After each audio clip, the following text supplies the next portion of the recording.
ರೆಕಾರ್ಡ್ಸ್ಗಳ ವಿಚಾರ ಬಂದ್ರೆ ಇಲ್ಲಿ ತನಕ ನಿಮ್ಮ ನಂಬರ್ಗಳನ್ನ ಬೀಟ್ ಮಾಡೋರು ಯಾರು ಬಂದಿಲ್ಲ. ಅದೇ ಸಾಂಗ್ ಅಲ್ಲೇ AJ ಸರ್ ಕೊಟ್ಟಿದಾರ, ನಿಮ್ಗೆ ನಂಬರ್ಗಳೇ ಲೆಕ್ಕ ಇಲ್ವಣ್ಣ ಅಂತ. ಹಾಗೆ ನಮ್ಮ ಹೆಮ್ಮೆಯ ಶಿವಣ್ಣ ಹ್ಯಾಟ್ರಿಕ್ ಹೀರೋ ಅವರು.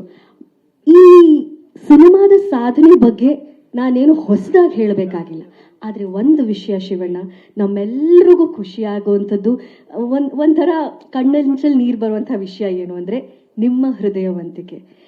ಕ್ಲೈಮ್ಯಾಕ್ಸ್ ಶೂಟ್ ನಡೆಯುವಾಗ, ಅಂದರೆ ಬಹಳ ಮುಖ್ಯವಾದ ಮೇಜರ್ ಶೂಟ್ ನಡೆಯುವಾಗ ಎಲ್ರಿಗೂ ಗೊತ್ತಿದ್ದಂತಹ ವಿಷಯ, ಶಿವಣ್ಣಂಗೂ ಹುಷಾರಿರಲಿಲ್ಲ, ಒಂದು ಮೇಜರ್ ಪ್ರಾಬ್ಲಮ್ ಆಗಿತ್ತು. ಅಂಥ ಸಂದರ್ಭದಲ್ಲಿ ಆ ದೊಡ್ಡ ಮನೆಯ ಗುಣ, ಆ ಹೃದಯವಂತಿಕೆ, ಆ ಗೋಲ್ಡನ್ ಹಾರ್ಟ್ ಅಂತ ಹೇಳಿದ್ದನ್ನು ಪ್ರೂವ್ ಮಾಡಿ ನಮ್ಮ ಕಣ್ಣು ಮುಂದೆ ಹಾಗೆ ನೋಡೋ ಹಂಗೆ ಮಾಡಿದ್ದು ನಿಮ್ಮ ಆ ವ್ಯಕ್ತಿತ್ವ, ಆ ಸನ್ನಿವೇಶ. ಶೂಟ್ ಮಾಡಿ, ಆ್ಯಕ್ಷನ್ಸ್ ಮಾಡಿ, ಅಲ್ಲಿ US ಹೋಗೋದಕ್ಕಿಂತ ಮುಂಚೆ ಡಬ್ಬಿಂಗು ಮಾಡಿ, ನನ್ನಿಂದ ಪ್ರೊಡ್ಯೂಸರ್ಗೆ ತೊಂದರೆ ಆಗಬಾರ್ದು, ಸಿನಿಮಾಗೆ ತೊಂದರೆ ಆಗಬಾರ್ದು ಅಂತ ಅಷ್ಟೆಲ್ಲ ಯೋಚನೆ ಮಾಡಿ, ಅಂಥ ಕಷ್ಟದಲ್ಲೂ ಫಿಸಿಕಲಿ ಆ್ಯಂಡ್ ಮೆಂಟಲಿ ಇಮೋಷ್ನಲಿ ಇದ್ರೂ ಕೂಡ ಆ ಧೈರ್ಯ ತಗೊಂಡು ನಿಜವಾದ ಗೋಲ್ಡನ್ ಹಾರ್ಟ್ ನಿಮ್ಮದು Shivanna. We are so blessed to have ಇಂಥ ಒಬ್ಬ ಮಹಾನ್ ವ್ಯಕ್ತಿ, ಮಹಾನ್ ಕಲಾವಿದ ನಮ್ಮ ಕನ್ನಡ ಸಿನಿಮಾ ರಂಗದಲ್ಲಿರೋದು, ನಮ್ಮ ಕರ್ನಾಟಕದಲ್ಲಿರೋದು ನಮಗೆ ಬಹಳ ಬಹಳ ಬಹಳ ಬ್ಲೆಸ್ಡ್ ಫೀಲ್ ಆಗುತ್ತೆ. Thank you so much for being here in Karnataka Shivanna, for being born here.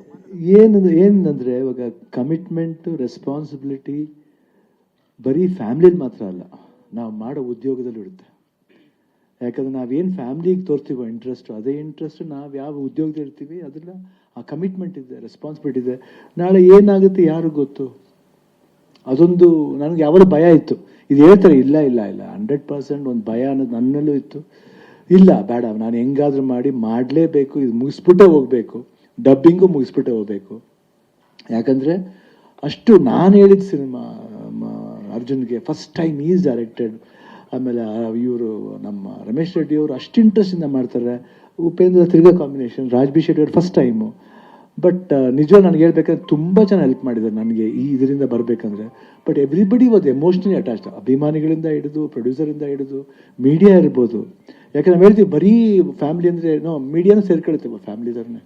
Industry ಅಂದ ತಕ್ಷಣ ಫ್ಯಾಮಿಲಿ ಮೀಡಿಯಾನೂ ಸೇರ್ಕೊಳ್ಳಿ, ಅವರು ಅಷ್ಟೇ ಎಲ್ಲರೂ. ನೋಬಡಿ ಆಸ್ ಇದು ನಾ ಹೇಳೋವರೆಗೂ ಯಾರು ಹೇಳಿಲ್ಲ ಒಂದು ಮಾತುವೆ. That is the love I've got from them. ಇದ್ರ ಮೇಲೆ ಇನ್ನೇನು ಬೇಕಾಗಿಲ್ಲ. ದುಡ್ಡು ಬರುತ್ತೆ ಹೋಗುತ್ತೆ, ಹೆಸರು ಬರುತ್ತೆ ಹೋಗುತ್ತೆ, ಬಟ್ ಈ ಪ್ರೀತಿ ವಿಶ್ವಾಸ ಯಾವಾಗಲೂ ಶಾಶ್ವತವಾಗಿರ್ಬೇಕು ಅಷ್ಟೇ. And the way that day, ಇವತ್ತು ಅವತ್ತು ಹೇಳಿದಾಗ ಆಯ್ತರ ನನಗೆ I am going to undergo chemo ಅಂದ ತಕ್ಷಣ ಇವತ್ತು ಚಿಕ್ಕ ಮಗು ಥರ ಕುತ್ಕೊಂಡು ಹತ್ಬಿಟ್ರು.